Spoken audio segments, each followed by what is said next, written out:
एक लंबी बेहोशी के बाद यति की आंख खुली।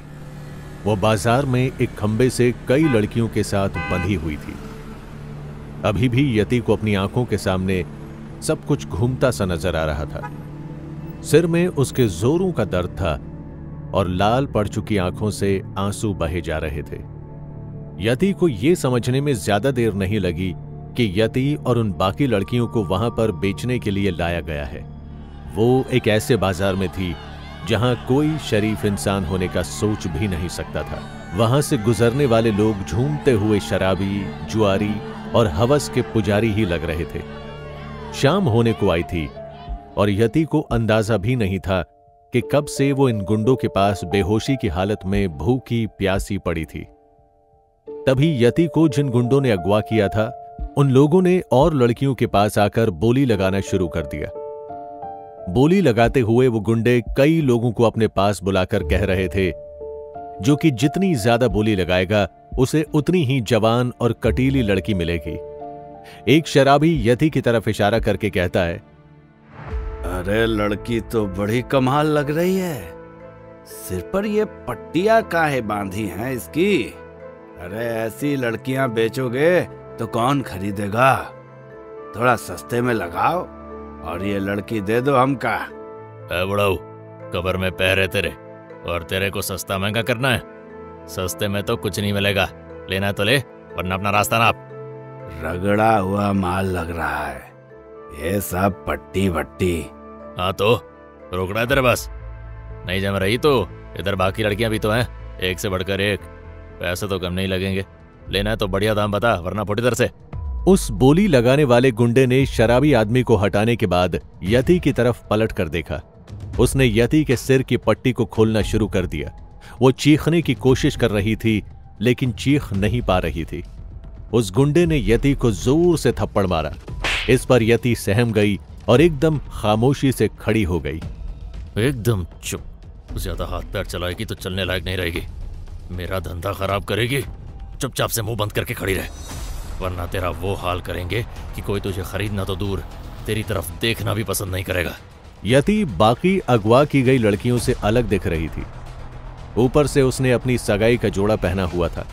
लोग इसीलिए सबसे ज्यादा यति के बारे में पूछ रहे थे और उसके सिर पर जख्मों के निशान देखते हुए लोग उसकी बोली बड़ी कम लगा रहे थे। एक आदमी ने आकर उस बोली लगाने वाले गुंडे से कहा, 5,000 रुपए ले और लड़की मुझे दे दे। तेरे पे इतने निशान है, तू भी जानता है कोई नहीं खरीदेगा इसे। 5,000 भीख देने को आया तू? चल उठ इधर से। अगला कौन है? 6,000। 7,000। 6,000 की बोली के बाद किसी ने 8,000 की बोली लगाई तो किसी ने 9,000 की। धीरे धीरे करके बोली 15,000 तक पहुंच गई। यति रोए जा रही थी और खुद को बेहद बेबस महसूस कर रही थी। धीरे धीरे करके बाकी लड़कियां बिकती जा रही थी। सारे के सारे कंगाल आके यहीं जम गए हैं क्या? कोई है ऐसा जो दमदार बोली लगा सके? फकीर हैं साले सब के सब। उस गुंडे की बात सुनकर वहां के पैसे वाले लोगों के दिल पर लग गई और वहां ज्यादा तादाद में जमा होने लगे। 50,000। ये सुनते ही वहां जितने भी लोग मौजूद थे वो पलटकर बोली लगाने वाले की तरफ देखने लगे। यति ने भी चौंकते हुए देखा कि आखिर उसे दुगने तिगुने पैसों में कौन खरीद रहा है। यति ने देखा कि बोली लगाने वाला आदमी दूर शराब की दुकान पर बैठा हुआ था। अजीब सी बात यह थी कि उसका चेहरा एक नकाब से ढका हुआ था। यति उसे देखकर बुरी तरह से घबरा गई क्योंकि उस नकाबपोश आदमी की आंखें यति को एकटक घूर रही थी। यह हुई ना मर्दों वाली बात। है कोई और जो इसे टक्कर दे सके? तब तक किसी और ने भी यति पर 52,000 रुपए लगा दिए, लेकिन नकाबपोश आदमी ने दाम बढ़ाते हुए सीधा 80,000 की बोली लगा दी। सभी लोग बेहद हैरानी से उस आदमी को देखने लगे, लेकिन यह बात उस शराबी को पसंद नहीं आई जिसने 52,000 की बोली लगाई थी। इस पर वो शराबी नकाब वाले आदमी की तरफ गुस्से से दौड़ा और उसे मारने की कोशिश करते हुए लपका।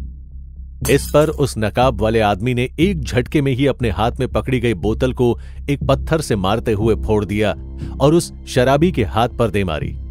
जिस हाथ को शराबी ने मारने के लिए उठाया था वो जमीन पर गिर पड़ा। इसके बाद उस नकाब वाले आदमी ने शराबी आदमी को जमीन से उठाया और यति को घूरते हुए एक झटके में उस शराबी आदमी की गर्दन मरोड़ दी। एक पल में शराबी आदमी का शरीर किसी बेजान इंसान की तरह झूलता दिख रहा था। सब लोगों की नजर अब उस नकाबपोश पर थी। उसने जोर से चिल्लाते हुए वहां मौजूद लोगों से कहा, मुझे भौंकने और काटने वाले कुत्ते बिल्कुल भी पसंद नहीं है। और कोई जिसका आज जन्नत जाने का मन हो? आखिर कौन है ये नकाबपोश और इसे हर हालत में यति ही क्यों चाहिए? क्या यति के साथ जो हुआ वो सिर्फ हादसा था या साजिश? क्या यति बचा पाएगी खुद को इस सौदेबाजी से? जानने के लिए इंतजार कीजिए अगले एपिसोड का।